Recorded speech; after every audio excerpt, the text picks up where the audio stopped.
지금 백수시죠? 아, 뭐 시작부터 그냥 팍 찔르는데요. 예.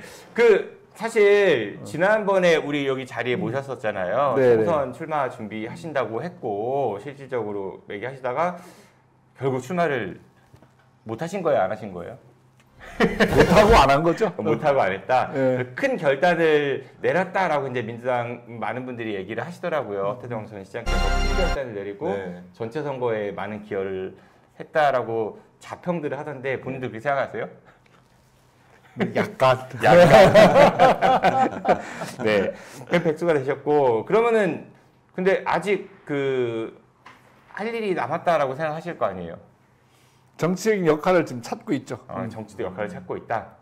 그렇다고 하면은 다가오는 지방선거도 그 중에 하나일 것이다. 당연히. 당연히. 네, 알겠습니다. 그 앞으로의 시간이 굉장히 중요하겠네요. 네, 네, 그건 그렇고, 네, 우리 허태정 전 대전 광역시장과 함께 대전 시정에 대한 현미경 검증을 좀 해볼 겁니다. 4주에 한 번씩. 뭐 얘기해 주실 거예요? 오늘 뭐 검증할까요? 오늘 제가 예전에는 주로 딱 아침에 일어나면 현직에 있을 때 특히 네. 제일 먼저 보는 게 정치 사회면 기사였어요. 그거 아니었어요? 검색창에 허태정 기사 몇 개 나왔기. 그거보다는 그냥 그 주로 대전시, 뭐 물론 허태정 관련 뉴스들 뜨는 걸 봤는데 네. 요즘은 약간 패턴이 바뀌었어요. 요즘 아침에 딱 눈 뜨면 경제 관련 뉴스, 경제, 생활 이런 거에 더 관심이 있고 그리고 또 그 뉴스 비중이 계속 커지고 있고 좋은 굿 뉴스보다는 별로 이렇게 유쾌하지 않은 뉴스들이 자주 등장해서 좀 오늘은 이런 문제들을 한번 좀 다뤄야 되겠다 이런 생각으로 나왔습니다. 너무 경제 어려워요. 그렇죠? 경기도 안 좋고 고물가, 고유가, 고환율 뭐 이런 얘기 많이 하지만은 대전도 어렵습니다. 그렇죠? 아니 처음에 우리 지난 총선 때 민주당 슬로건이 못 살겠다 바꿔보자예요. 그래서 이게 무슨 자유당 시절도 아니고 네. 이런 구호를 내세우나라는 생각을 했는데 제가 현장에 가서 우리 시민들을 만나보니까 그 말씀을 그대로 하세요. 정말 요즘 못 살겠어. 너무 물가는 뛰고 경기는 안 좋고 살 수가 없다. 이런 이야기들을 정말 많이 하셔서 이 민주당이 내건 슬로건이 그냥 옛날 구호 중에 하나가 아니라 민심을 반영한 구호였구나라는 걸 그때 체감을 했죠.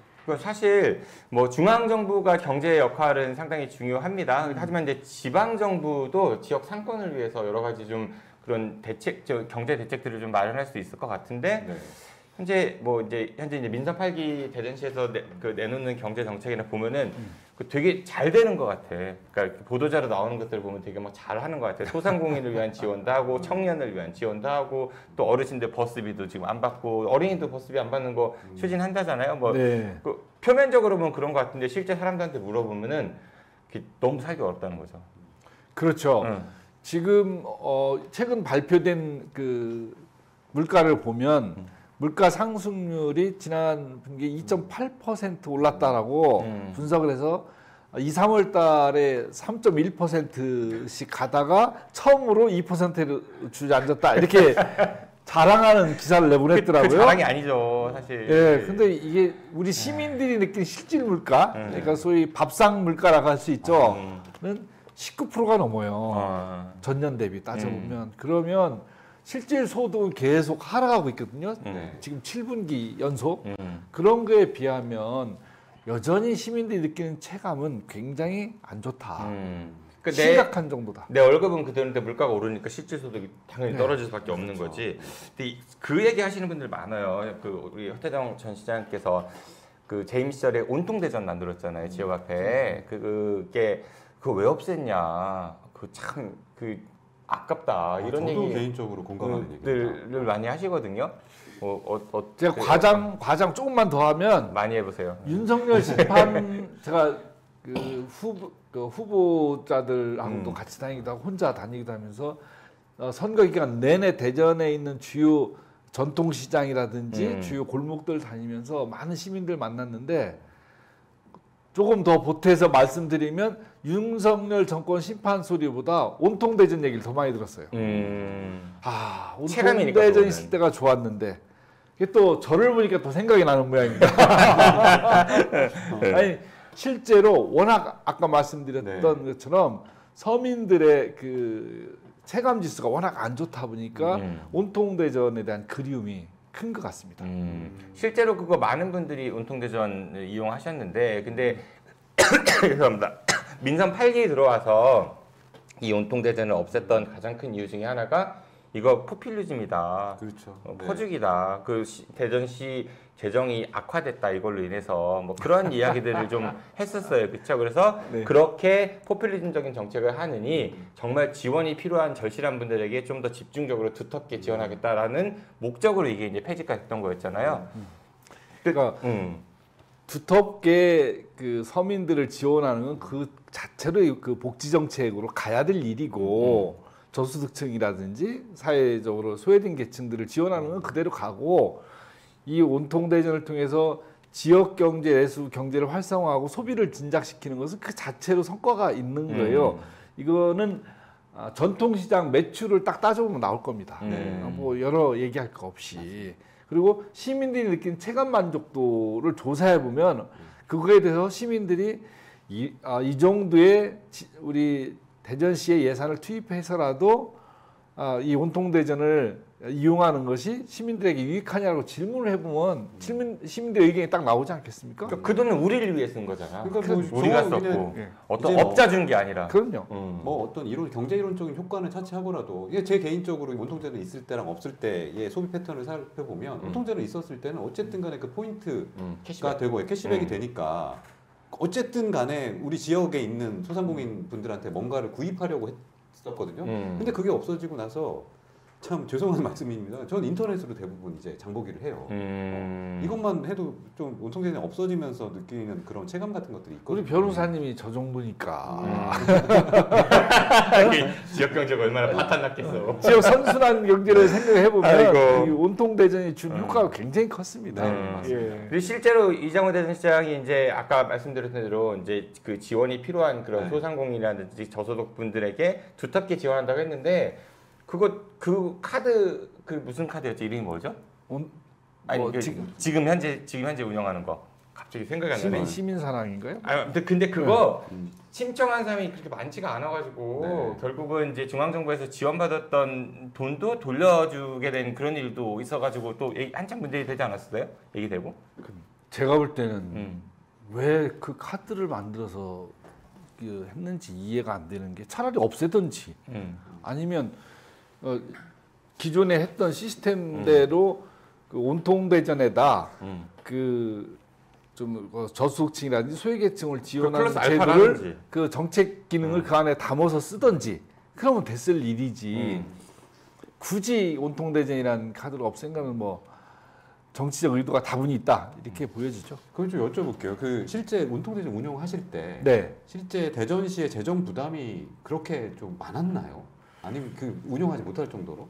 그건 판단하기 나름입니다. 네. 저희가 지난 21년, 22년도 때 보면 연도별로 조금씩 편차는 있지만 22년도 마지막 제가 있을 때가 한 1,820억 정도 예산이 투입이 됐고 그 중에서 이제 국비 부담하고 이제 2대1 정도로 해서 지방비가 한 1,200억 정도 이렇게 들어가고 이렇게 했었거든요. 네. 그러니까 그 연간 1,200억 예산이 많다면 많고 그런데 이게 서민들을 위한 정책 사업으로 놓고 보면 그렇게 과다한 부분도 아니거든요.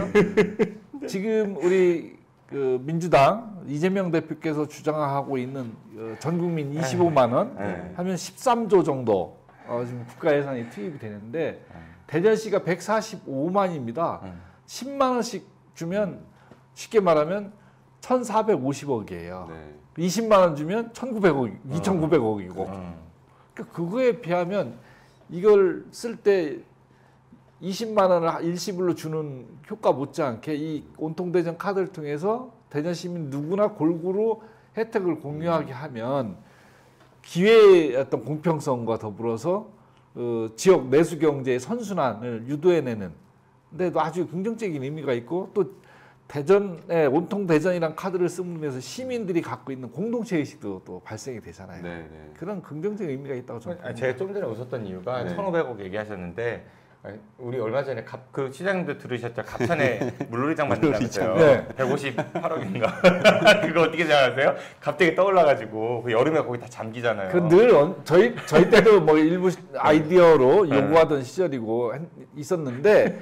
예전에 모 시장 때 거기다 한 80억 정도 사업을 펼쳐서 매몰된 사업 경험이 있어요. 알아요. 네. 기억하고 네, 계실 겁니다. 예. 그러면 무엇이 문제인지에 대한 것들을 정확하게 진단이 됐을 테고 현실적으로 그게 사업이 가능한지 하나하고 계속 사업을 진행했을 때 발생할 수 있는 어떤 리스크 그리고 시민들의 만족 등을 고려해봐야죠. 그러니까 돈 얘기하길래 이렇게 쓸 돈은 있으면서 사실 요 1,500억 써서 그 돈이 날아가는 거 아니잖아. 내가 사 먹으면 그 식당 주인이나 어디 그 사장님들은 돈 버는 거고 그분들이 또 딴 데 가서 돈 쓸 거고 매출 올라가면은 그만큼 세금도 더 내셔야 할 거고 그 선순환인데 참 안타까워. 아까 지금 말씀드렸던 그 대전 사랑카드입니다. 지금 대전 사랑카드고 그 지역화폐 중앙정부에서 83억 원 정도가 지원이 되는데 제대로 못 써가지고 사람들 신청 안 해서 60억 정도가 반납할 상황에 놓였었다. 그래서 이제 좀 문제가 되기도 했었어요.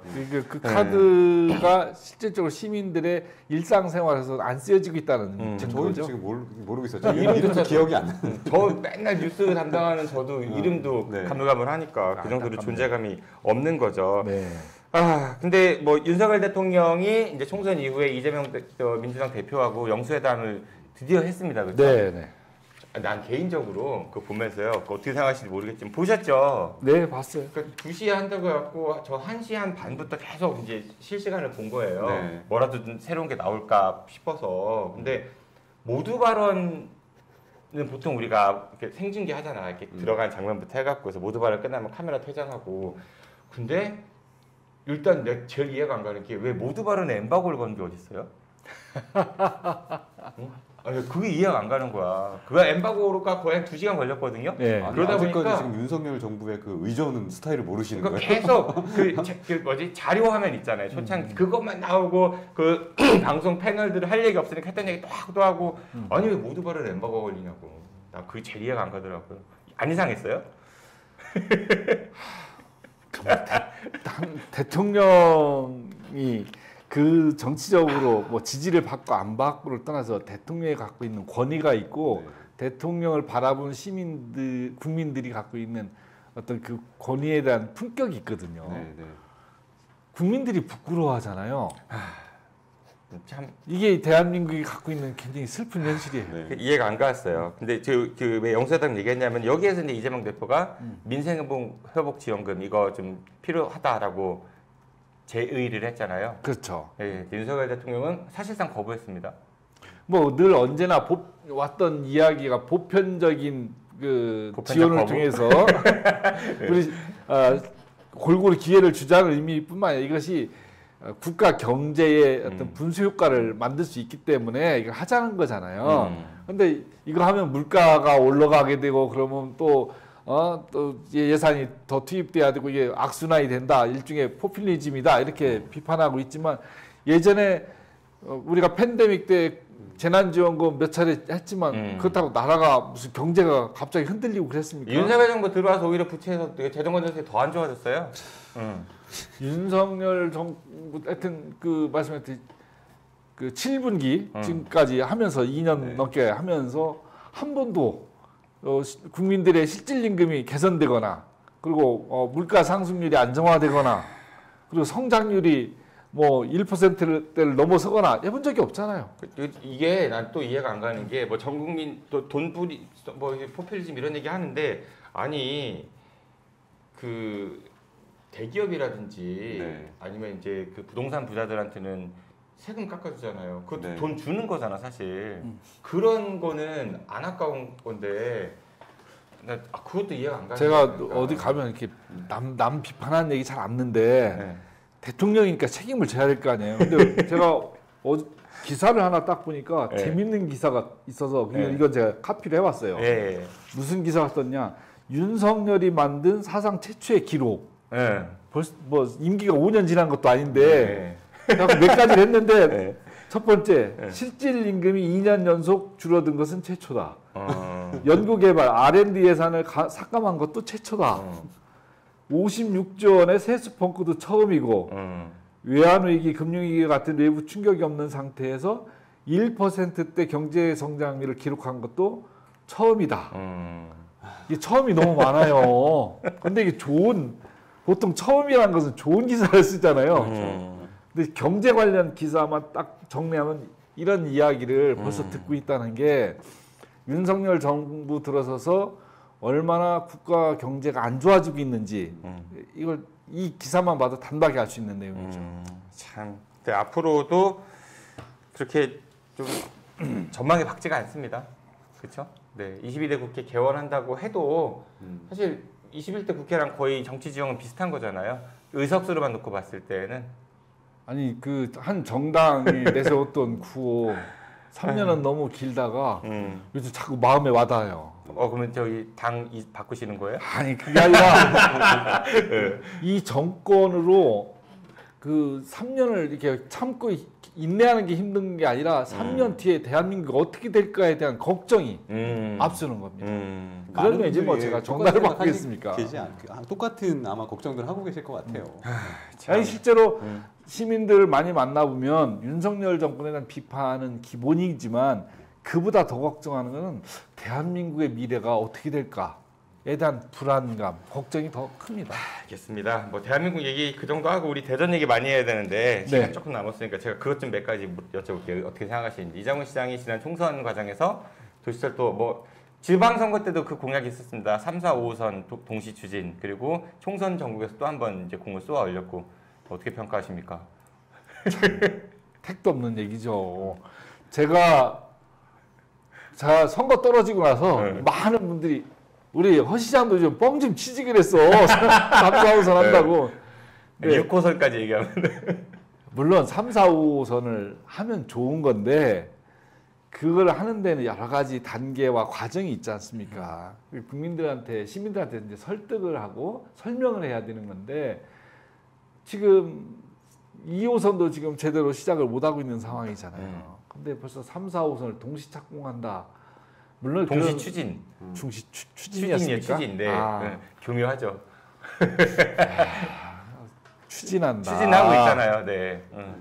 지금은 우리가 계획되고 확정된 사업을 빨리 추진해서 시민들이 그 편리성을 이용할 수 있도록 하는 것이 더 우선이다. 근데 걱정인 게 2호선도 사실 이렇게 경제성이 없어가지고 지지부진됐던 거였잖아요. 그러다가 예타 면제 사업으로 갔던 거였고 정말 제가 2호선 그 예타 면제 사업으로 좀 더 확정까지 큰 걸 가지고 했었는데 난 그거 마음에 안 들었어요, 솔직히. 다른 부산이 이런 데는 뭐 몇 조짜리 막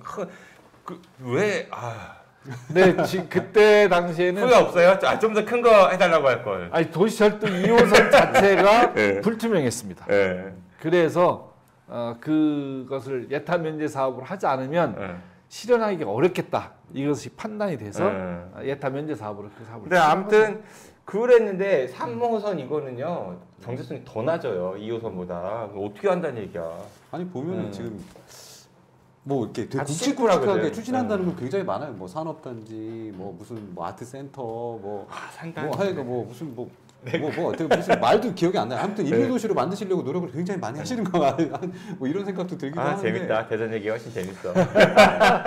아니 저는 사실은 전직 시장이라 현 시장 업무에 대해서 그렇게 평가하거나 하고 싶지는 않아요. 근데 온통 대전 너무 많이 들은 얘기고 도시철도 2호선 뭐 3, 4호선 문제는 그래야 존재감이 살아요. 시민들의 생활과 밀접하기 때문에 이야기를 안 할 수가 없습니다. 제가 자신 있게 얘기하는 게 저는 허태정 시장께서 재임하실 때 진짜 제일 많이 비판하는 사람 중에 한 명이었거든요. 각종 정책에 좀 대해서. 심했어요. 예. 그렇기 때문에 그게 이제 다 서로 우리 대전시가 잘 되는 차원인 거잖아요, 그렇죠? 그런 취지였기 때문에 이장훈 시장도 마찬가지로 그런 비판을 받아야 되는 위치에 계신 거니까. 아니 시민들의 목소리에 기울여야 되고 늘 전문가들과 이런 문제들을 상의를 해야죠. 알겠습니다. 재밌네. 다음에 뵐 때는 또 다른 대전시청 갖고 얘기하면은 곤란해하시면서 재밌을 것 같습니다. 협의가 검증. 네, 저희 4주에 한 번씩 나와주시기로 했으니까 재밌는 얘기 많이 좀 시청자분들께 해주시고요. 네네. 제가 또 제 개인 방송에서 이제 일주일에 한 번씩 술방 라이브를 해요. 라이브 술방. 네네. 다음번에 한번 모실 테니까 오셔가지고 네 한잔 하시면서 또 이야기 해보시죠. 뭐 좋죠. 재미있을 겁니다. 후회 안 하실 겁니다. 알겠습니다. 네, 이번 주 현미경험증은 허태정 전 대전광역시장과 함께 네 상인들이 그리워하는 온통 대전 그리고 그 현재 위기에 처해 있는 우리나라 경제 현실에 대해서 이야기 나눠봤습니다. 시장님 나와주셔서 고맙습니다. 네, 감사합니다. 예, 저희도 다음 주 금요일에 뵙겠습니다. 지금까지 정진호, 김찬이었습니다. 고맙습니다.